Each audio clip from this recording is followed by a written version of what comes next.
नमस्कार मंडळी, तू ही रे माझा मितवा या मालिकेच्या आजच्या पुढील भागात आपल्याला असं पाहायला मिळालं, राकेश आणि लावण्या दोघं पण चर्चा करत असतात. ईश्वरी आणि अर्णवला वेगळं करायचा विचार करत असतात. तेव्हा राकेश लावण्याला अजून भडकवत असतो आणि म्हणत असतो, आता तुलाच काहीतरी करावं लागेल. लक्षात आहे ना, आता त्या दोघांना वेगळं करायचं आहे आपल्याला, तरच अर्णव तुझा होऊ शकतो, नाहीतर अर्णवला कायमची विसर, असं तो लावण्याला म्हणतच असतो. नंतर इकडे ईश्वरी अर्णवला सॉरीची लेटर लिहित असते. ती त्याचा डब्बा भरत असते आणि असं त्याला सरप्राईज देणार असते, म्हणून ती घाईघाईत सॉरी आणि थँक्यू पण असं चिठ्ठीत तिने लिहिलेलं असतं. ती पळत पळत अर्णवला डबा द्यायला जाते, पण तेवढ्यात अर्णव तिथून निघून गेलेला असतो. आणि मग ईश्वरी म्हणते, अरे सर तर निघून गेले.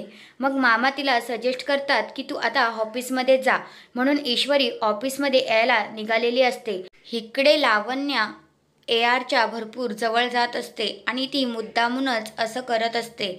आणि आता हे सगळं काही दृश्य ईश्वरी पाहणार आहे. ईश्वरी पण अर्णवसाठी डब्बा घेऊन आलेली असते आणि ती आतमध्ये केबिनमध्ये येते, तर ती लावण्याला बघून तिचा भरपूर संताप उडतो.